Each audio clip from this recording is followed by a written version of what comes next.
El vapor ascendía en espirales fantasmales desde la superficie del metal incandescente, creando una niebla densa que oscurecía parcialmente la figura contorsionada del hombre suspendido sobre el caldero. Sus gritos ya no eran gritos, eran lamentos primitivos, sonidos que parecían brotar de las profundidades de la propia alma humana, resonando por la plaza de la Greve como una sinfonía infernal que hacía que incluso los verdugos más experimentados apartaran la mirada. Era marzo de 1757 y Robert François Damiens, el hombre que se había atrevido a levantar una cuchilla contra el cuerpo sagrado del rey Luis XV, estaba pagando el precio más cruel que la justicia francesa había conseguido concebir. En los salones dorados de Versalles, apenas 4 meses antes, Damiens caminaba por los corredores como un fantasma entre la nobleza. Lacayo de origen humilde, nacido en Arras, en una familia de campesinos que conocía el hambre como compañera diaria, había conseguido un puesto menor en la corte gracias a conexiones oscuras y favores susurrados. Sus ojos, pequeños y penetrantes, lo veían todo. Las risas cristalinas de las damas en sus vestidos de seda, los susurros conspiradores de los cortesanos, el brillo hipnótico de los candelabros de cristal que reflejaban un mundo de opulencia inimaginable para alguien como él. Damiens no era solo un servidor, era un hombre invisible en un mundo donde solo importaban los visibles, donde su existencia era tolerada siempre que guardara silencio y cumpliera sus funciones con la discreción de una sombra. Pero en su estrecho pecho fermentaba algo oscuro e incontrolable. Las noches en Versalles eran largas para quienes servían, y Damiens pasaba horas vagando por los pasillos mal iluminados, escuchando fragmentos de conversaciones que se filtraban por las puertas entreabiertas de los aposentos reales. Eran discusiones sobre impuestos que aplastaban al pueblo como una prensa implacable, sobre guerras lejanas que consumían a los hijos de los pobres como leña en una hoguera insaciable, sobre decisiones que afectaban a millones de vidas y se tomaban con la misma ligereza con que se elegía el vino para la cena. La rabia crecía en Damiens como un tumor maligno, alimentada por cada risa indiferente, por cada orden arrogante, por cada momento en que su humanidad era negada o ignorada. La corte de Luis XV era un teatro magnífico donde la decadencia usaba máscaras de oro y diamantes.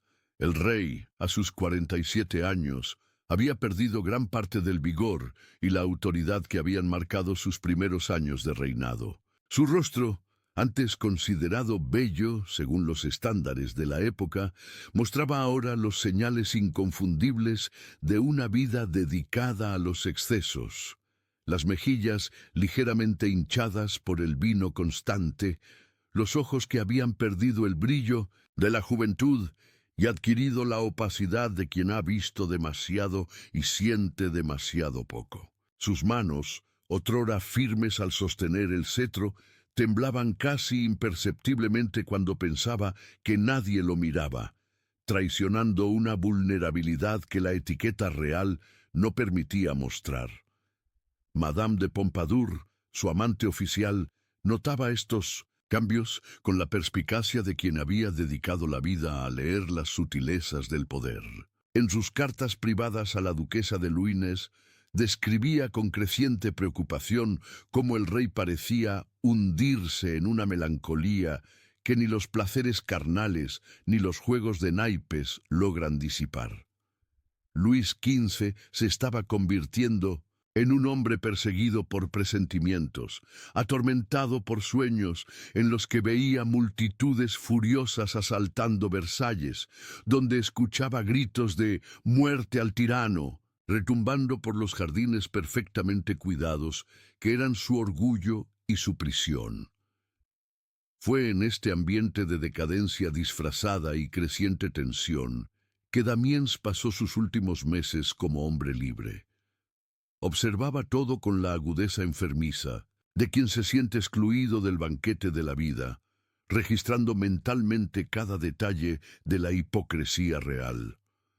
Veía al rey fingir interés por los súbditos durante las audiencias públicas, mientras sus ojos vagaban impacientes hacia las ventanas, ansiando los placeres privados que lo aguardaban. Oía los murmullos sobre las protestas que estallaban en las provincias, sobre campesinos que morían de hambre mientras Versalles consumía fortunas en una sola fiesta, sobre la creciente inquietud que fermentaba en las calles de París como vino agrio en una cuba olvidada. La transformación de Damiens, de siervo silencioso en conspirador solitario, no ocurrió de la noche a la mañana.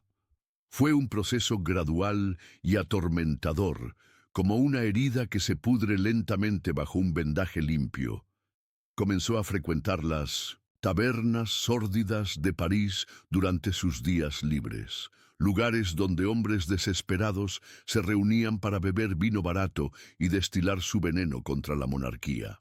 Allí escuchó historias horripilantes sobre ejecuciones sumarias de campesinos que se negaban a pagar impuestos imposibles, sobre familias enteras expulsadas de sus tierras para satisfacer los caprichos de algún noble endeudado, sobre niños que morían de inanición, mientras los perros de caza reales eran alimentados con carne fresca cada día.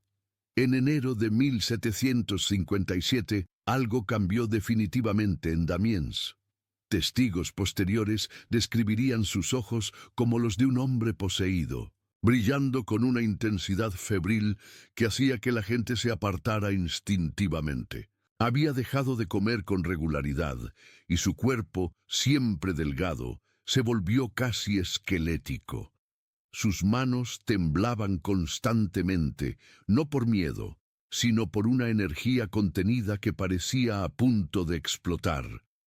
Empezó a murmurar en voz baja mientras trabajaba, palabras inconexas sobre justicia y venganza que hacían que los otros lacayos intercambiaran miradas preocupadas a sus espaldas. El día 5 de enero de 1757 amaneció con un frío cortante que penetraba hasta los huesos.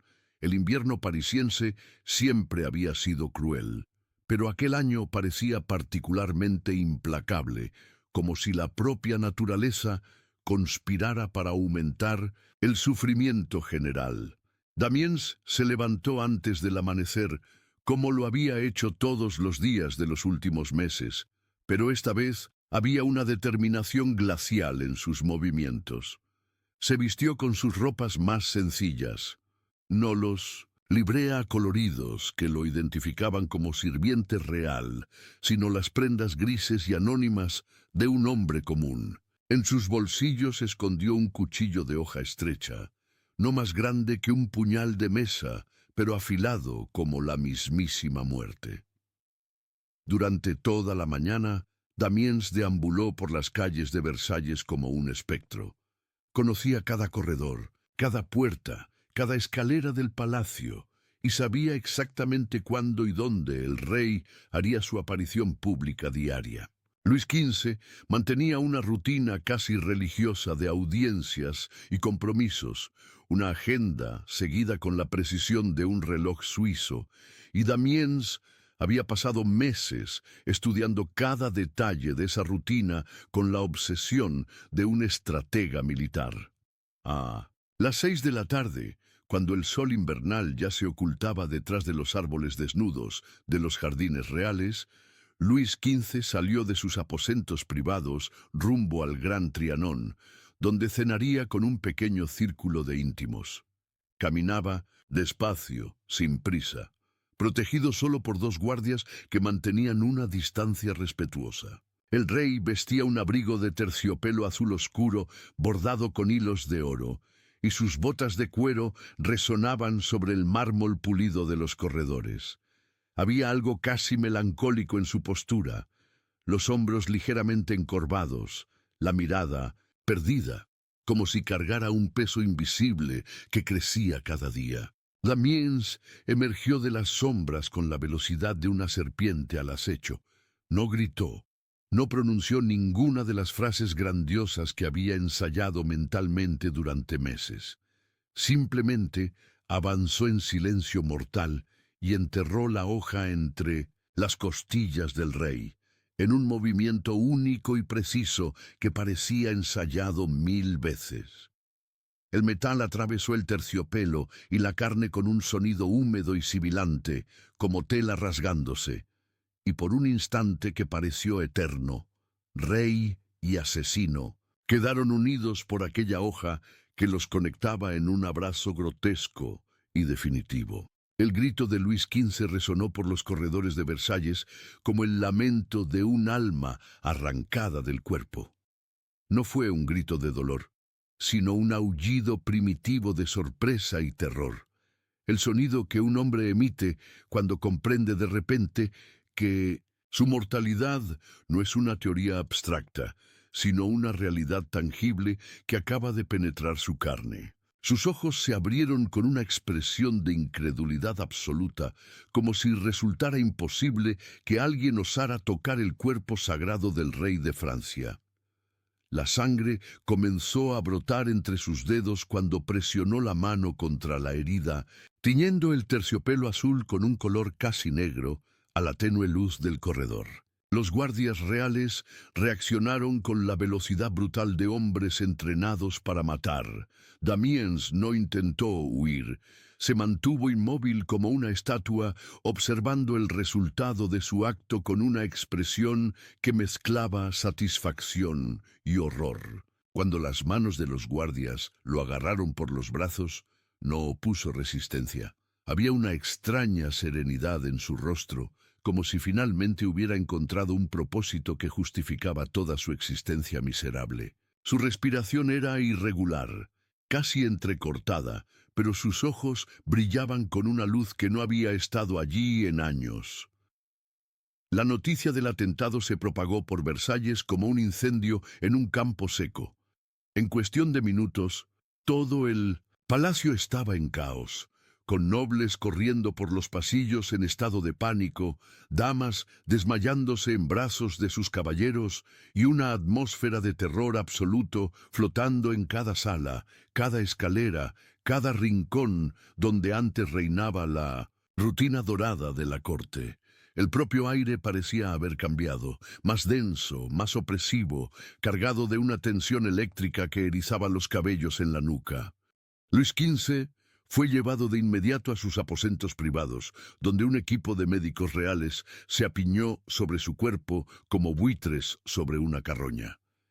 La herida, afortunadamente para el rey e infortunadamente para Damiens, no era mortal. La hoja había penetrado entre las costillas, pero se desvió de los órganos vitales, causando un dolor excruciante y una pérdida significativa de sangre, pero nada que amenazara directamente la vida real. Sin embargo, el choque psicológico fue devastador. El rey, que se consideraba intocable, protegido por la misma divinidad de su cargo, descubrió de forma brutal que era solo carne y sangre como cualquier otro hombre. En las horas posteriores al atentado, una paranoia colectiva se apoderó de Versalles. Cada criado era observado con sospecha, cada movimiento era analizado, cada rostro era examinado en busca de señales de conspiración.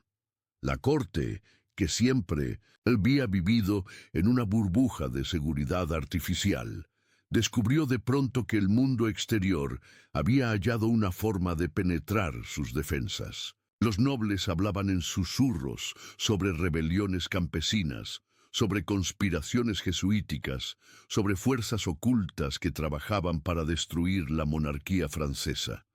El miedo se había vuelto una presencia física, palpable como la humedad en una cripta abandonada. Damiens, mientras tanto, fue llevado a las mazmorras más profundas del Châtelet, la prisión real, donde los crímenes contra la corona se investigaban con métodos que hacían que los torturadores de la Inquisición parecieran aficionados. Fue encadenado en una celda sin ventanas, donde la única luz provenía de antorchas que crepitaban en las paredes de piedra húmeda. creando sombras danzantes que parecían demonios festejando su captura. El olor era insoportable, una mezcla de moho, excremento humano, sangre seca y algo indefinible que podía ser el desespero cristalizado en un hedor. Los interrogatorios comenzaron de inmediato. Jacques Guillaume Turgot, el fiscal real, un hombre de rostro anguloso y ojos fríos como piedras al fondo de un pozo, dirigía personalmente los interrogatorios. Estaba convencido de que Damiens no podía haber actuado solo, que tras ese insignificante lacayo se escondía una vasta conspiración que amenazaba la misma estructura de la monarquía francesa. Durante días, Damiens fue sometido a sesiones de tortura que comenzaban con el amanecer y terminaban solo cuando perdía el conocimiento. Las sesiones se conducían con la precisión científica de un experimento médico. Primero venían las preguntas, formuladas con voz calmada y casi paternal por Turgot, mientras los torturadores preparaban sus instrumentos con la meticulosidad de cirujanos que se alistan para una operación delicada. Cuando Damiens insistía en que había actuado solo, movido únicamente por su propia rabia y desesperación, los torturadores entraban en acción. Comenzaban con métodos relativamente suaves: torcer los dedos, aplicar presión gradual en las muñecas, pequeños cortes superficiales que sangraban apenas lo suficiente para causar dolor sin amenazar la vida. Poco a poco, a medida que Damiens mantenía su versión de los hechos, los métodos se volvían más salvajes. Sus uñas fueron arrancadas una a una con alicates calentados al fuego, cada arrancón acompañado de un grito que resonaba por las mazmorras como el lamento de almas en pena. Sus pies fueron machacados lentamente en una prensa de hierro hasta que los huesos se convirtieron en una pulpa sanguinolenta que mal sostenía su peso.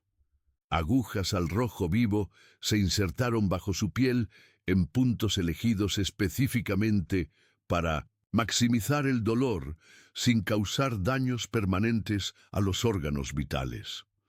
Durante todo este proceso, Damiens mantuvo su historia original con una obstinación que impresionaba incluso a sus torturadores. No había conspiradores, no había instigadores ocultos, no había plan elaborado. Solo existía un hombre común que había llegado al límite de su capacidad para soportar la injusticia y había decidido actuar de la única manera que su mente torturada podía concebir. Sus gritos de dolor se entrelazaban con declaraciones fragmentadas sobre la miseria del pueblo, sobre la indiferencia real, sobre la necesidad de que alguien pagara por el sufrimiento de los inocentes. Tras 2 semanas de interrogatorios infructuosos, quedó claro para las autoridades que Damiens había actuado realmente solo. Paradójicamente, esto hacía su crimen aún más aterrador. Si existiera una conspiración, podría desmantelarse, sus miembros serían arrestados, su amenaza neutralizada. Pero un hombre común que decidía por su cuenta atacar el cuerpo sagrado del rey representaba algo mucho más espantoso: la posibilidad de que cualquier súbdito, en cualquier momento, pudiera ser tomado por la misma locura homicida. Era como descubrir que el aire mismo que respiraban podía, de repente, volverse venenoso.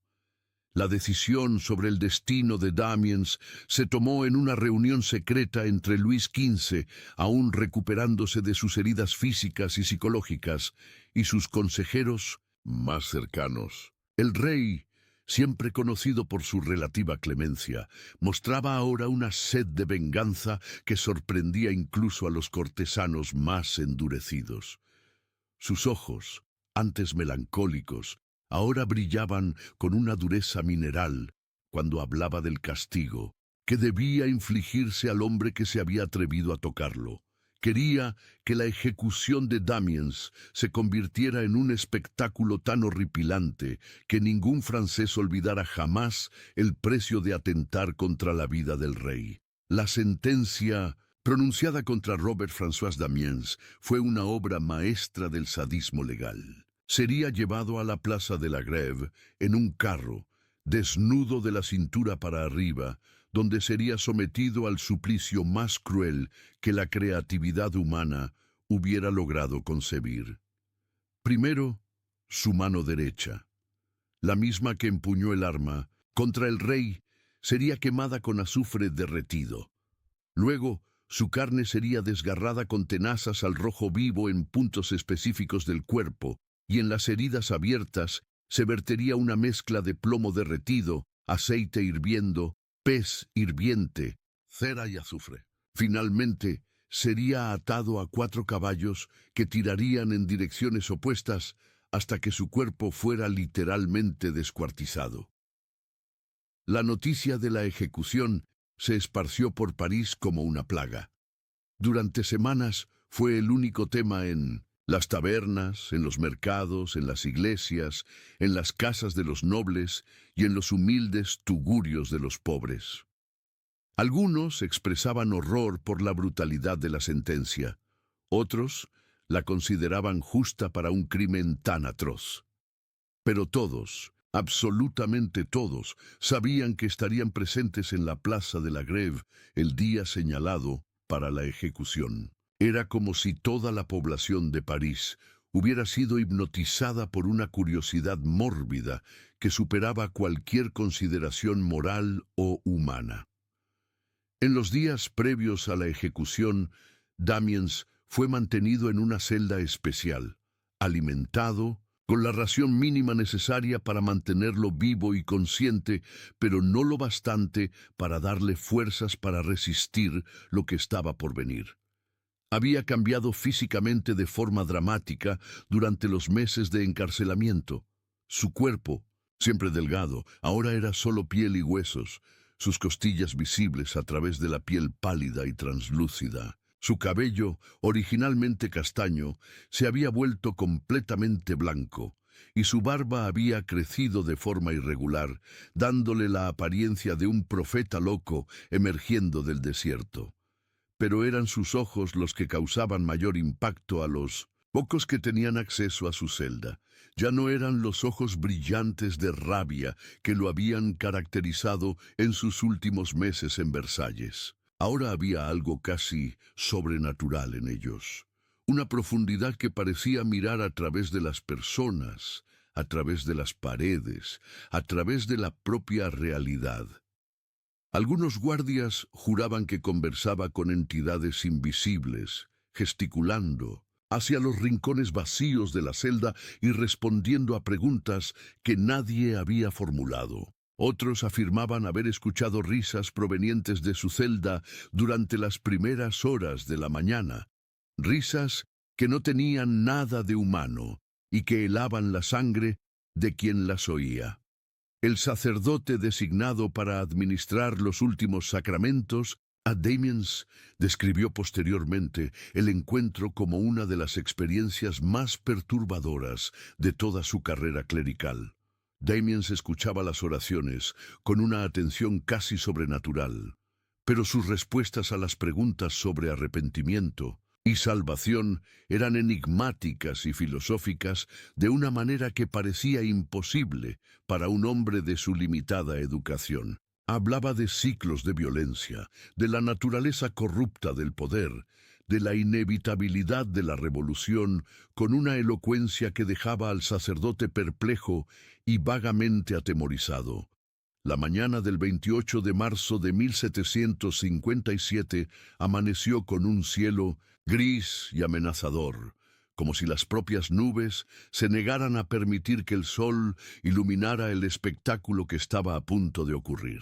Un viento frío soplaba por las calles de París, arrastrando el olor de las hogueras que ya se preparaban en la plaza de la Grève, mezclado con el sudor y la expectación de la multitud que había comenzado a reunirse antes del amanecer. Eran Miles de personas, nobles con trajes elaborados, ocupando las ventanas de los edificios alrededor de la plaza, burgueses que habían pagado sumas considerables por lugares privilegiados, y una multitud inmensa de plebeyos apiñados unos contra otros en una densidad que hacía difícil respirar. El carro que transportaba a Damiens emergió de las estrechas calles como una aparición salida del propio infierno. Estaba desnudo de cintura para arriba, como dictaba la sentencia, y su piel pálida contrastaba de manera chocante con las heridas, aún abiertas de los interrogatorios. Sus manos estaban encadenadas a la espalda, obligándolo a mantener una postura erguida que confería cierta dignidad incluso en la degradación total. Sus ojos recorrían la multitud sin mostrar miedo, como si evaluara cada rostro, registrando cada expresión de odio, curiosidad u horror que encontrara. El verdugo principal, Henri Sanson, era un hombre enorme con manos del tamaño de palas y una expresión de indiferencia profesional que había cultivado tras décadas, ejecutando las sentencias más crueles de la justicia francesa. Había dirigido cientos de ejecuciones, desde simples decapitaciones hasta torturas elaboradas, pero incluso él parecía ligeramente perturbado por la magnitud del castigo que estaba a punto de infligir. Sus asistentes, hombres endurecidos por la profesión, se movían con una eficiencia siniestra, preparando los instrumentos de tortura con la misma meticulosidad con que un relojero ajusta los mecanismos de una pieza delicada. El primer tormento fue la quema de la mano derecha con azufre derretido. Damiens fue atado a una estaca vertical, con el brazo derecho extendido sobre una plataforma de madera. El azufre había sido calentado en una olla de hierro hasta alcanzar una consistencia líquida que brillaba como oro fundido bajo la luz difusa de la mañana. Cuando el metal incandescente tocó su piel, el sonido fue simultáneamente un siseo y un chasquido, como bacon friéndose en una sartén al máximo calor. La carne literalmente burbujeó, liberando vapor y un olor acre que hizo que cientos de personas en la multitud se taparan la nariz con pañuelos perfumados. El grito de Damiens cuando el azufre tocó su mano fue un sonido que muchas de las personas presentes llevarían consigo a la tumba. No fue un grito humano normal, fue algo primitivo y animal.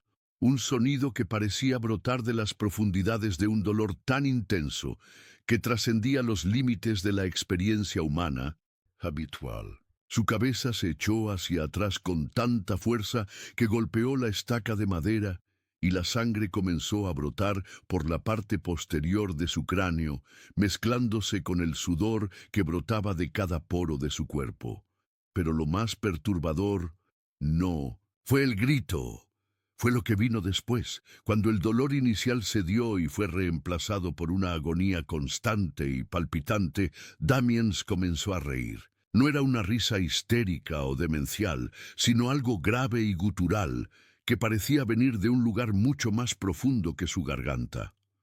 Sus ojos se fijaron en la multitud, recorriendo los rostros como si los memorizara, y su risa se hizo más alta, más clara, más terriblemente humana. Varias personas en la audiencia comenzaron a retroceder inconscientemente, como si algo en la risa de Damiens tocara una frecuencia primitiva de miedo que existía en lo más hondo de sus mentes.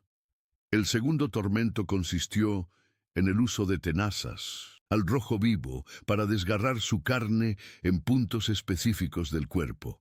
Los verdugos habían elegido lugares donde el dolor fuera máximo: las axilas, la parte interna de los muslos, el pecho directamente sobre el corazón, los costados del cuello donde los nervios estaban más expuestos. Cada aplicación de las tenazas arrancaba un pedazo de carne del tamaño de una moneda, dejando heridas abiertas y sangrantes que exponían músculos y, en algunos casos, huesos. Ustedes que han venido aquí para ver morir a un hombre, su voz resonaba por la plaza con una claridad sobrenatural.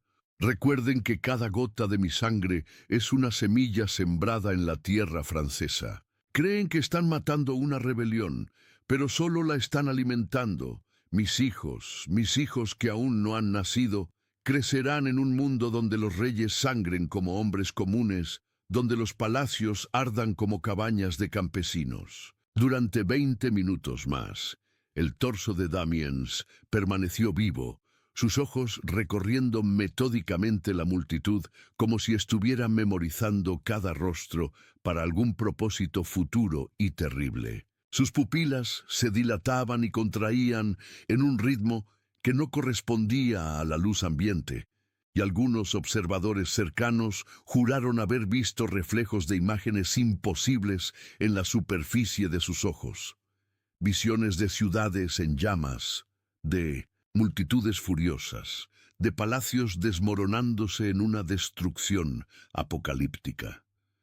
Cuando finalmente expiró, no lo hizo con un suspiro o un lamento, sino con algo que sonó como una risa baja y satisfecha, como si en el momento de la muerte hubiera percibido algo que confirmara todas sus expectativas más sombrías. Sus ojos permanecieron abiertos, fijos en un punto específico de la multitud, donde se encontraba un grupo de nobles observando desde la ventana de un palacete. Incluso en la muerte, su mirada mantenía una intensidad que hacía que esos nobles se apartaran instintivamente de la ventana, como si la maldición de un cadáver pudiera atravesar la distancia y tocarlos físicamente. La multitud que había venido a presenciar un espectáculo de justicia real abandonó la plaza de la Grève en un silencio casi sepulcral.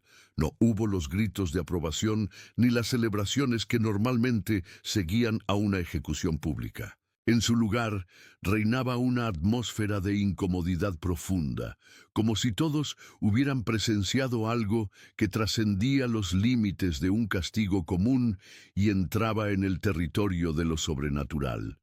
Muchas personas relataron pesadillas en las semanas siguientes, sueños en los que Damiens aparecía intacto de nuevo, riendo y señalándolos con acusaciones mudas que penetraban hasta lo más hondo de sus conciencias. En los días posteriores a la ejecución, comenzaron a reportarse extraños fenómenos por toda París. Gente juraba haber visto la figura de Damiens vagar por las calles durante las primeras horas de la mañana, siempre cerca de símbolos de la autoridad real, cerca de estatuas de reyes, en las proximidades de edificios gubernamentales, en los jardines de las residencias nobles. Estas apariciones no eran amenazadoras en el sentido tradicional, pero poseían una presencia que inquietaba a los animales y hacía llorar a los niños sin razón aparente. Más perturbador aún fueron los testimonios de personas que afirmaban haber oído la voz de Damiens susurrar a través de las paredes de sus casas, siempre durante las horas más oscuras de la noche. Las palabras que supuestamente pronunciaba eran siempre las mismas, profecías sobre la caída de la monarquía, sobre sangre real corriendo por las calles de París, sobre un tiempo en que los pobres se levantarían y los ricos conocerían el sabor del miedo. Al principio, estas historias fueron descartadas como supersticiones de gente sencilla, pero cuando comenzaron a propagarse en los círculos más ilustrados de la sociedad parisina, una inquietud genuina empezó a apoderarse de la ciudad. El propio Luis XV, aún recuperándose física y psicológicamente del atentado, empezó a mostrar señales de una paranoia que iba más allá de la preocupación legítima por su seguridad. Sus sirvientes relataban que se despertaba durante la noche gritando el nombre de Damiens, que pasaba horas asomado a la ventana como si esperara ver alguna figura siniestra emerger de las sombras de los jardines de Versalles. Sus médicos le recetaban tónicos cada vez más potentes para ayudarlo a dormir, pero incluso bajo el efecto de los remedios más fuertes, continuaba teniendo pesadillas donde Damiens aparecía no como un hombre común, sino como una fuerza de la naturaleza, una tormenta humana que anunciaba cambios catastróficos. Madame de Pompadour, siempre atenta al humor y a las sutilezas del rey, escribió en sus memorias privadas sobre el cambio dramático que observaba en Luis XV tras la ejecución de Damiens. Ya no es el mismo hombre, anotaba con una caligrafía cada vez más temblorosa. Hay algo en sus ojos que no estaba allí antes, una sombra que crece con cada día, como si hubiera visto algo en aquel día terrible que cambió su comprensión fundamental sobre la naturaleza del poder real. Habla cada vez menos, sonríe, aún menos, y cuando cree que nadie lo observa, sus manos tiemblan como hojas al viento. La ejecución de Damiens tuvo repercusiones que se extendieron mucho más allá del choque inmediato causado por su brutalidad. Paradójicamente, en lugar de disuadir a otros posibles regicidas, pareció haber sembrado una semilla de inquietud que germinó lentamente en la conciencia colectiva francesa. En las tabernas, en las plazas del mercado, en los círculos de conversación que se formaban espontáneamente en las calles de París, la gente no discutía tanto la justicia del castigo como la resistencia sobrenatural que Damiens había demostrado. ¿Cómo había logrado un hombre común soportar tanto sufrimiento manteniendo su cordura hasta el final? ¿Cómo había transformado su propia destrucción en un acto de desafío que parecía resonar más allá de la muerte? Estas preguntas resultaron particularmente perturbadoras para la clase intelectual francesa, que comenzó a cuestionar no solo la legitimidad de la monarquía, sino la propia naturaleza del poder político. Voltaire, aún cauto en sus críticas directas al régimen, escribió en cartas privadas sobre la elocuencia terrible del sufrimiento mostrada por Damiens, sugiriendo que había algo profundamente equivocado en un sistema que necesitaba recurrir a tal barbarie para mantenerse. Diderot, más atrevido en sus reflexiones, empezó a desarrollar teorías sobre la resistencia humana que eventualmente influirían en todo el movimiento ilustrado. Pero fue entre las clases más bajas donde el ejemplo de Damiens tuvo el impacto más profundo y duradero. Campesinos que vivían en condiciones de miseria absoluta comenzaron a susurrar sobre un hombre que había tocado el cuerpo del rey y había muerto riendo. Un hombre que había convertido su propia ejecución en una profecía de venganza. Estas historias se transmitían de generación en generación, cada vez más elaboradas y mitificadas, hasta el punto de que Damiens se volvió menos una figura histórica y más una leyenda urbana. El hombre que había demostrado que los reyes también sangraban, que los palacios también podían ser asaltados, que la aparente invencibilidad de la monarquía era solo una ilusión mantenida por la fuerza y el miedo. En los años que siguieron, Francia continuó su descenso inexorable hacia la crisis, que culminaría con la Revolución de 1789. Cada nuevo impuesto, cada muestra adicional de indiferencia real ante el sufrimiento popular, cada manifestación de la decadencia de la corte se interpretaba a través del prisma de las palabras proféticas que Damiens había pronunciado durante su ejecución. Cuando Luis XVI ascendió al trono en 1774, heredó no solo un reino financieramente quebrado, sino un pueblo que había aprendido, gracias al ejemplo de un insignificante lacayo, que la autoridad real no era divina ni inviolable. La ironía final de la ejecución de Damiens fue que, al intentar convertirla en un espectáculo de terror que disuadiera futuros actos de rebelión, La monarquía francesa había creado involuntariamente un símbolo de resistencia que resultó infinitamente más peligroso que el propio hombre vivo. Cada detalle de la tortura, cada instante de su resistencia sobrenatural, cada palabra de sus profecías se conservó en la memoria colectiva del pueblo francés como prueba de que era posible desafiar el poder absoluto y morir con dignidad.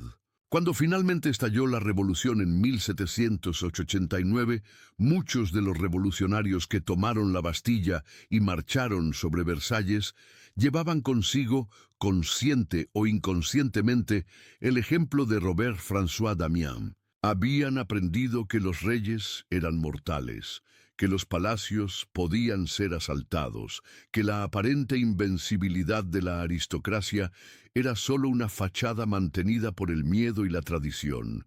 El hombre que había sido descuartizado en la Plaza de la Grève 32 años antes había sembrado una semilla que creció hasta convertirse en un árbol cuyos frutos fueron la guillotina y el terror revolucionario. Cuando Luis XVI colocó su cabeza en el cepo de la guillotina el 21 de enero de 1793, hubo ecos del grito de Damiens en el rugido de la multitud que clamaba por su muerte. Cuando María Antonieta siguió el mismo destino meses después, las palabras proféticas sobre sangre real corriendo por las calles de París se materializaron de forma literal. La revolución que Damiens había vaticinado en su momento de suprema agonía finalmente había llegado, trayendo consigo una violencia que haría que su propia ejecución pareciera casi misericordiosa en comparación. Pero quizá el aspecto más perturbador del legado de Damiens no haya sido su influencia en los eventos políticos posteriores, sino su demostración de que la resistencia humana podía trascender los límites aparentes de la biología y la psicología.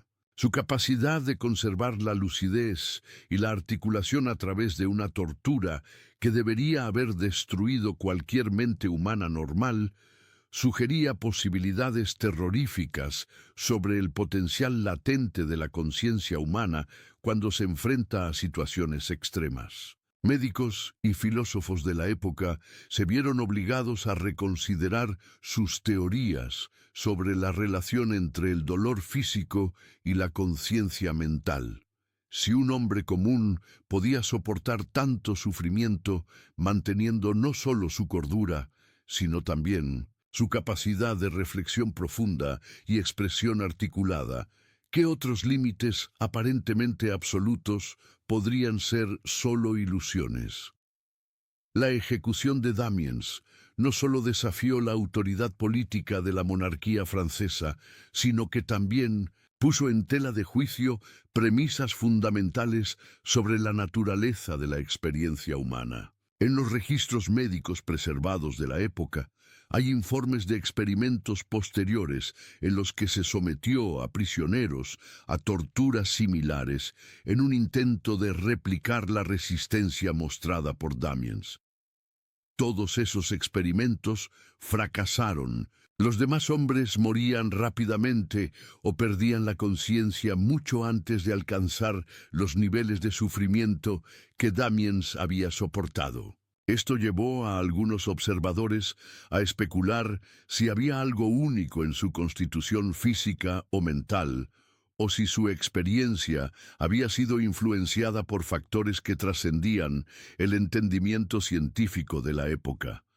Estas especulaciones dieron lugar a toda una literatura de terror y filosofía que exploraba los límites extremos de la experiencia humana. Escritores como el Marqués de Sade, que vivió durante el periodo revolucionario, fueron profundamente influenciados por las implicaciones de la ejecución de Damiens, desarrollando teorías sobre placer, dolor y conciencia que resonaban con las circunstancias extraordinarias de su muerte. La idea de que el sufrimiento extremo podía conducir a estados de conciencia alterados o incluso trascendentes se convirtió en un tema recurrente en la literatura y la filosofía francesa posteriores a la revolución. También hay registros de que sociedades secretas se formaron en torno a la figura de Damiens, grupos que se reunían para discutir sus palabras proféticas y tratar de descifrar los significados ocultos de su resistencia sobrenatural. Estas sociedades, generalmente compuestas por intelectuales burgueses, fascinados por los aspectos metafísicos de su ejecución, desarrollaron rituales elaborados en los que intentaban recrear simbólicamente su experiencia con la esperanza de alcanzar estados similares de conciencia expandida. Algunos de estos grupos eventualmente evolucionaron hacia organizaciones revolucionarias que desempeñaron papeles importantes en los eventos de 1789. La Sociedad de los Amigos de la Verdad, por ejemplo, que se convirtió en una de las facciones más radicales durante el Terror, trazaba sus orígenes filosóficos directamente a las reflexiones sobre la naturaleza del sufrimiento y la resistencia inspiradas por la ejecución de Damiens. Sus miembros se consideraban herederos espirituales de su visión profética, y muchos de los discursos más inflamados de Robespierre contenían ecos de las palabras que Damiens había pronunciado durante su tortura. La plaza de la Grève, donde había ocurrido la ejecución, se convirtió en un lugar de peregrinación no oficial para aquellos que buscaban entender o canalizar lo que Damiens había accedido durante sus momentos finales. Los visitantes relataban sensaciones extrañas al pisar el lugar, una sensación de densidad en el aire, tendencia a pesadillas vívidas en las noches siguientes a la visita, una sensibilidad aumentada a las injusticias sociales que parecía persistir durante semanas. La misma piedra del suelo, manchada permanentemente por la sangre de Damiens, a veces se raspaba por personas que creían que los fragmentos poseían propiedades casi mágicas. Estas creencias no eran completamente irracionales si se consideran en el contexto de la época. La ejecución de Damiens había demostrado que la realidad podía ser mucho más extraña y maleable de lo que la gente imaginaba.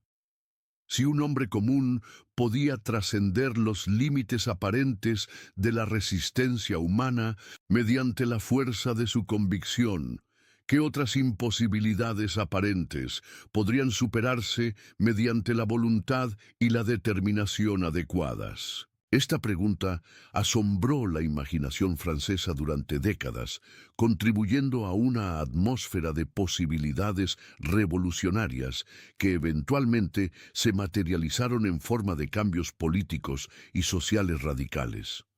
Al mirar hacia atrás, aquella fría mañana de marzo de 1757, resulta imposible no maravillarse por la cascada de consecuencias que fluyeron de un solo acto de violencia desesperada. Robert-François Damiens, un hombre que probablemente murió sin comprender plenamente el significado de sus propias palabras proféticas, había plantado una semilla que creció hasta consumir toda la estructura política y social de la Francia del antiguo régimen.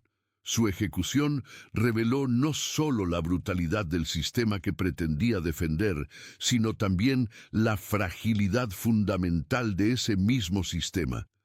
La necesidad de recurrir a un espectáculo de terror tan desmedido para castigar a un solo hombre demostraba paradójicamente el miedo que la monarquía sentía hacia sus propias vulnerabilidades. Al intentar convertir a Damiens en un ejemplo que disuadiera a otros, habían creado involuntariamente un mártir cuyo ejemplo inspiraría a generaciones de revolucionarios. Pero más profundamente, la resistencia sobrenatural de Damiens a la tortura extrema sugirió que existían reservas de fuerza humana que permanecían inexploradas en circunstancias normales. Su capacidad de transformar su propio sufrimiento en una forma de resistencia política demostró que, incluso en las situaciones más desesperadas, la conciencia humana podía hallar formas de trascender sus limitaciones aparentes y rozar algo más cercano a lo absoluto.